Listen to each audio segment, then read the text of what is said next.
Today is Sunday and it's currently not raining outside, so I thought I'd take the opportunity to quickly get outside and show you my little garden in October. Okay, so I'm going to start where I always start, which is down the side.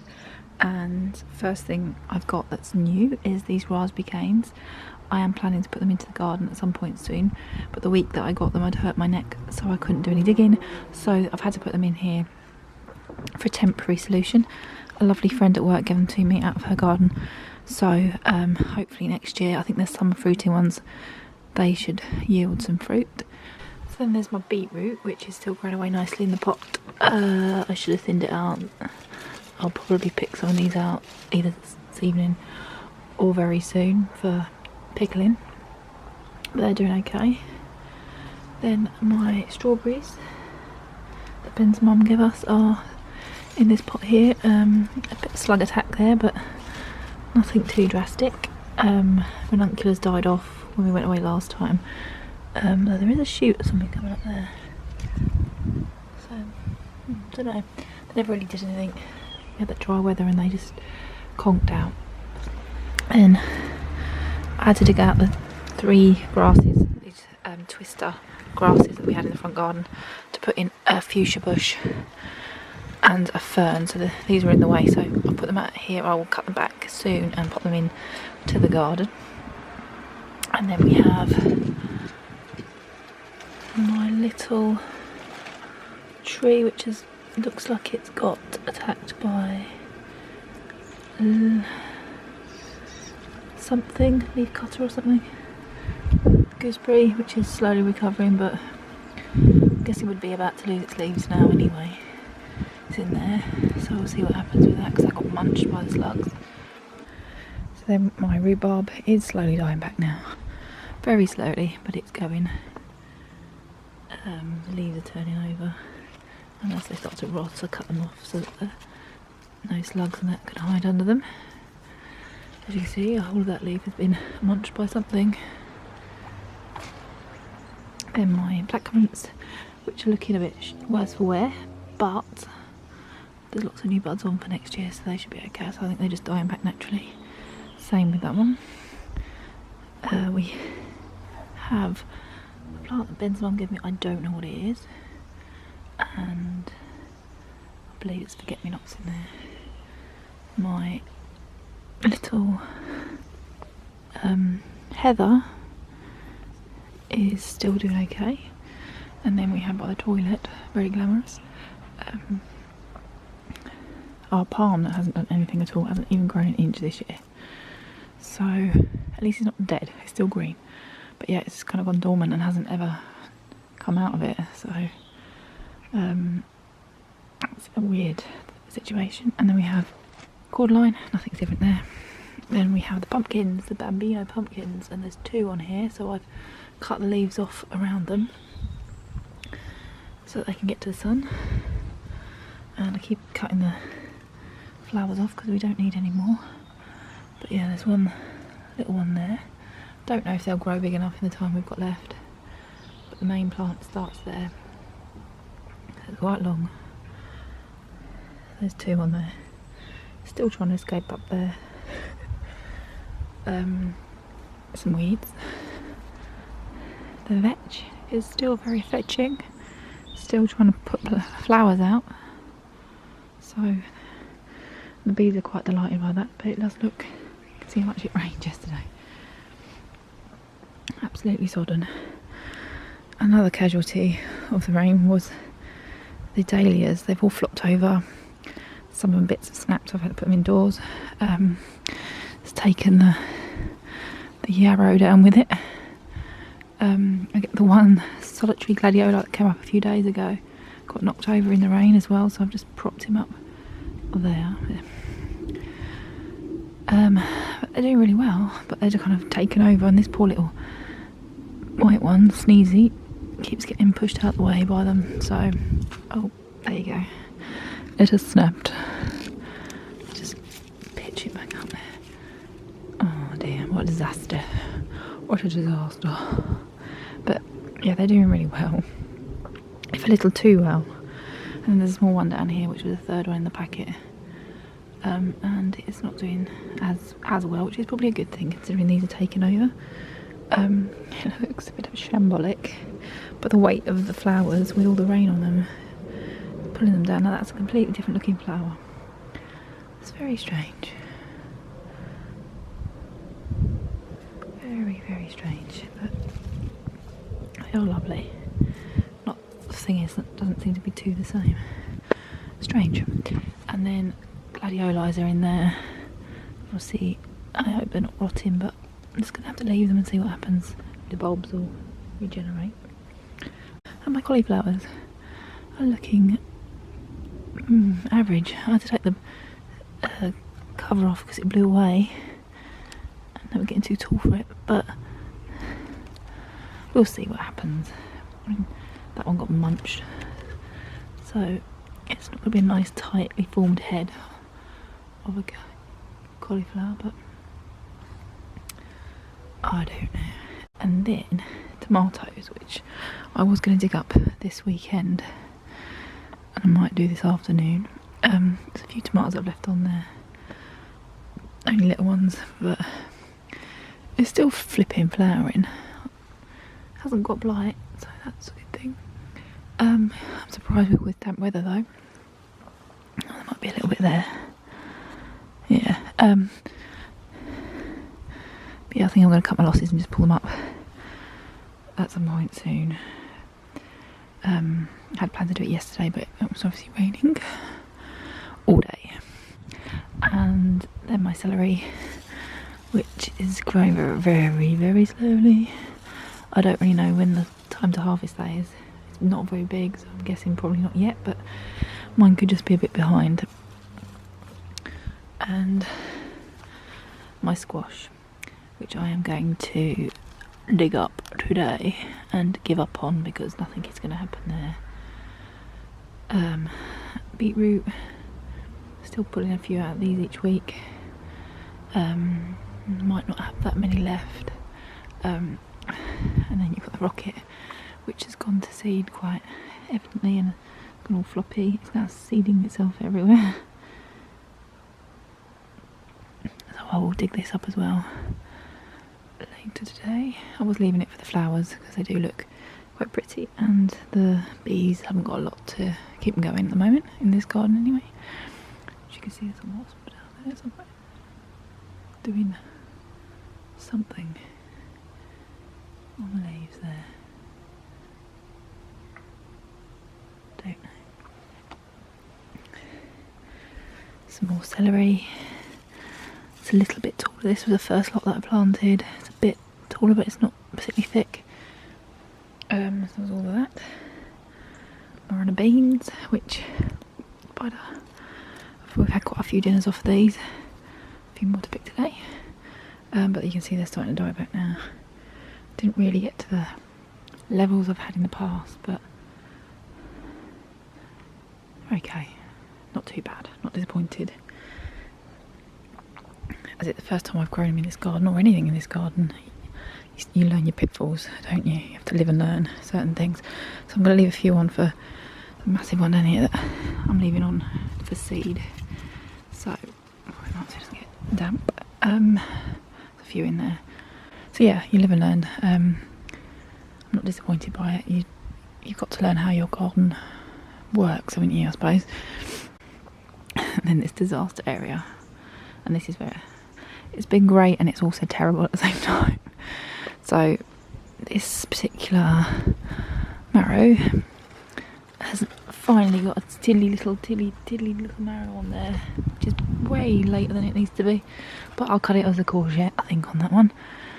This one has two little marrows on it at the moment, which are there. There's three. Yeah, there's three, there's a little one there. So we'll see how they do. I might again cut them as a courgette. These are courgettes. There's a couple of ones on there. And a few on there. So there's a few, they're still sprouting, they're still shooting. There's a marrow on the one over there that's nearest to the corner. But I've only got three. yeah, I had to cut off loads of the mildewy leaves, but it's not really made a huge difference. They have gained a bit more energy since I cut off some of the dead leaves, which partly due to the fact probably that they got a lot of rain the last few weeks. And there's been disastrous leaks, and I don't know whether just to dig them up or to leave them. That's actually, I think, a bit of grass. Yeah, because look, they're not going to do anything.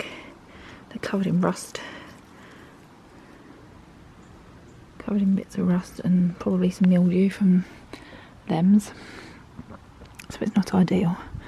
So I think I'm going to cut my losses on that, and it's been eaten by something, just to get over, because I don't see anything happening here that's going to be worth the effort. So this one there might be needs to be 3, split into 3. Should I put 3 in that space? I don't know. But yeah, there's a courgette. There's another courgette. And then there's this pumpkin here, which I'm going to dig up because it's not going to do anything now. It wasn't the right place to put it. It's too shady, and it's too late for anything really to sprout off that now and do anything worth doing. So, and then, but my herb garden's done really well. It's very overgrown at the moment, but we got the lavenders and the end here, which smell amazing. It also needs weeding. Can't remember what they were. Munstead lavenders, which smell delicious, and then I think this was some marjoram, which is flowering now. That's very pretty. The fennel in the middle there. This one. And some variegated lemon thyme under there with some grass seed. Little Doon Valley thyme there, which has got very pretty little, again, variegated leaves. Silver Posy, another thyme. I must confess I don't think I've ever really cooked with thyme much, but it's so pretty that I couldn't resist buying it, and it was cheap when we bought it. And then 2 more lavenders on the end. One of them is a Hidcote, that's a Munstead. That's the Hidcote one. So I'm hoping when they flower we get to see what the difference is, because at the moment you can't really tell.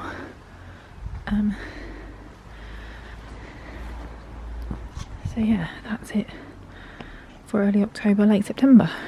Just really the celery and the cauliflower to wait for in terms of growing food. Obviously a few more courgettes and a few marrows and a pumpkin, but everything else is much as it was or gone over. So, oh, and this is flower this year, so I still don't know what it is. I don't know how many times I've got to say that about different things, but might get me Google image capture on that one. But it likes growing here. It's quite pretty, but I don't know what it is. It's so noisy today. And just a quick look at the little pond. Because of all the rain, it's completely full. But you can still just about see the squiggly things darting about in there.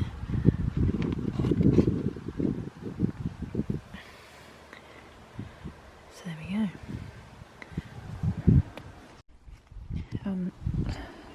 Last week I dug along here and dug out all the herbs.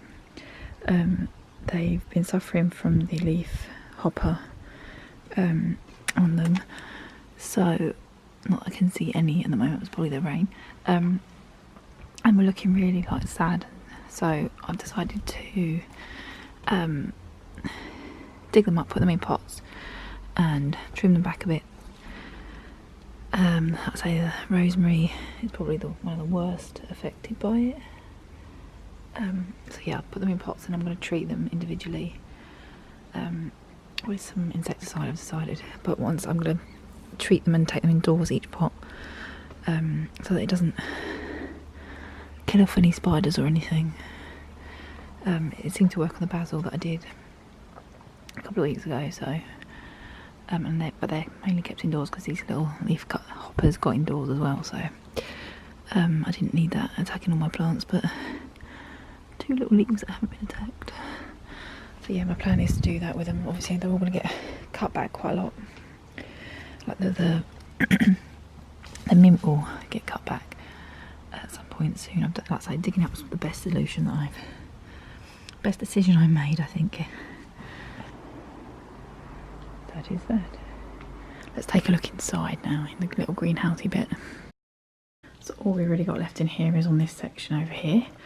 I have 1 chilli on the chilli plant, which I'm going to get Ben to pick because it's his. So once that's done, I'll retire the plant to the compost heap. The little cherry tomato, which they're the most delicious tasting little cherry tomatoes. There's 1 little tomato left which I'll pick off today, but it is reflowering, so I'm kind of tempted just to see what happens with it. Keep feeding it and watering it. I stopped watering it to try and ripen the tomatoes. This is the last one left. Behind that you've got a pot with water that's got the dahlias that fell over in the garden earlier. So they're in there until I can think of something, until they die off. That one's still opening, so we'll just leave them be for the time being. Some more basil at the back there. A oxalis that I found in a potato bag when I was digging that out, so that's in there.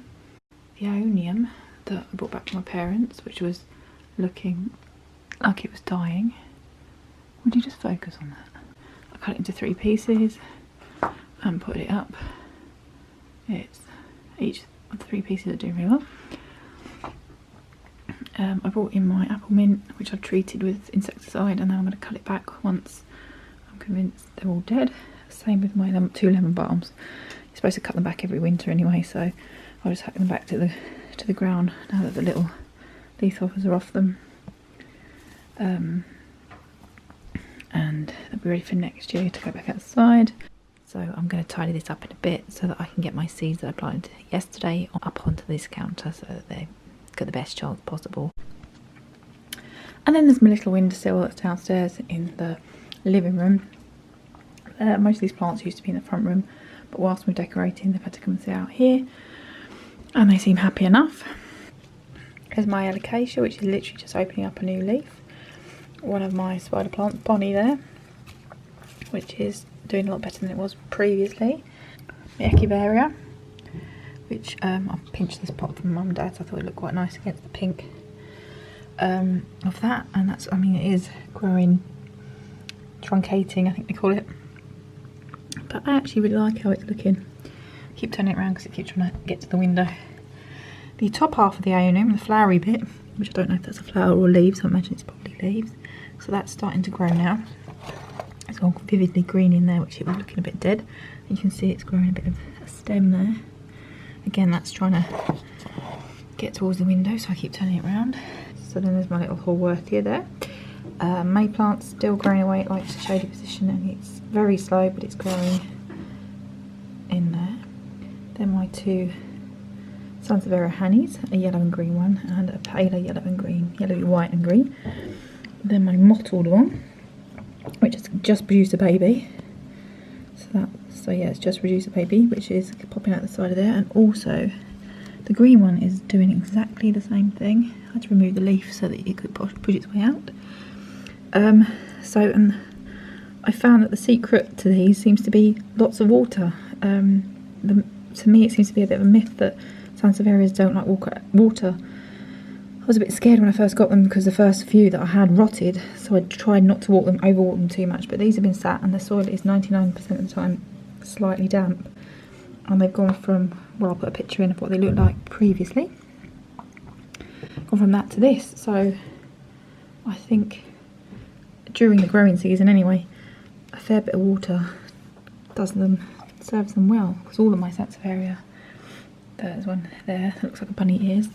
That one was all shriveled up. I took it out of the pot and put it in some water, and a couple of weeks back, probably a couple of months now to be fair, I popped that into some soil, and we've got this massive new shoot. It's coming out the top there. Very impressed. And there's cactuses. Another spider plant. This is my Hawaiian one. It's not looking as happy as some of the others. There's three cactuses there. Sansevieria, new one, and another one. And then on my room divider we have my spider plant, which has its little babies there, and it's just been flowering. I've just missed getting a picture of it, but there is another frond coming up the top there that might have some more flowers on it. But yeah, very tiny little white flowers you get off that. It's very pretty. Next to it is the Tradescanthia, the pink one that is starting to trail over the side of the pot, which is what I want. So that's a bit slower growing. And then it's little Fern next to it, which is as virulent as heck. And then in that pot, storm jar there, there's some more of the pink variety. Then we have my Oxalis, which was looking absolutely awful a couple of weeks ago. I was trying to get it to go dormant, but it doesn't seem to want to. It was trying to escape around the side of the pot, so I've just put it in a slightly more sheltered position so it's a bit darker there. So I will cut this all back in a little bit and pop it under the sink because it's probably the best place for it.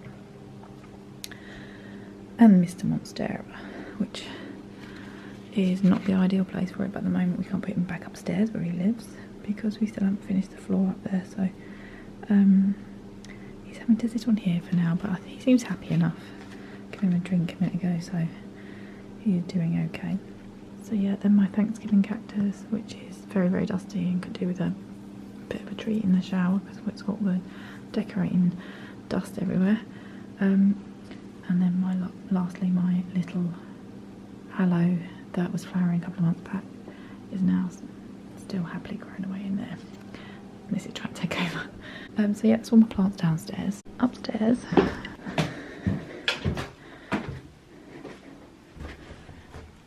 so here are the plants that are normally on the landing. They're in here, excuse the mess. My Addisonii, which I'm going to water whilst I talk. And they're all in here, they're normally on the landing, whilst we sort out the banister. Bedroom. In the bedroom we have my Boston Fern, which is huge. I'm not sure it can be judged on here. Can you see? It's massive. So yeah, that's thriving.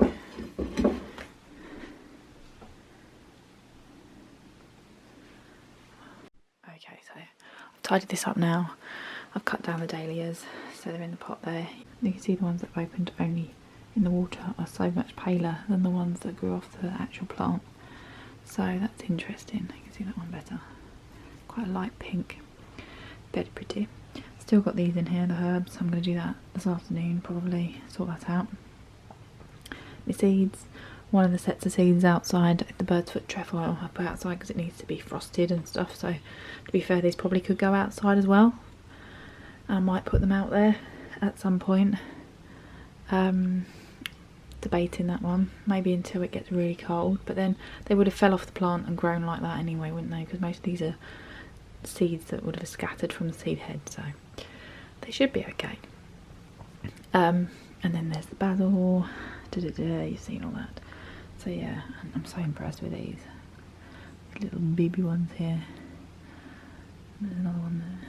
These ones, because they've come off near the side that this is cream, seem to have come out at the moment to be cream, which is quite interesting. There's another one around the back there. Very interesting. So yeah, I've done a bit of reorganising. It looks a lot better, and hopefully this will see me through for the next couple of weeks. I've also cut off the rocket, and I'm just drying it out so that I can save the seeds. There, you can see the seed pods, and a lovely angle of the broom there too. So I'll save some of the seeds on there for planting next year. So I hope you enjoyed looking around my garden and my houseplants this month. Things are obviously coming to an end now, so there's not a lot to show, but I'm still pretty proud of it. So I'll see you in the next video. Take care, bye.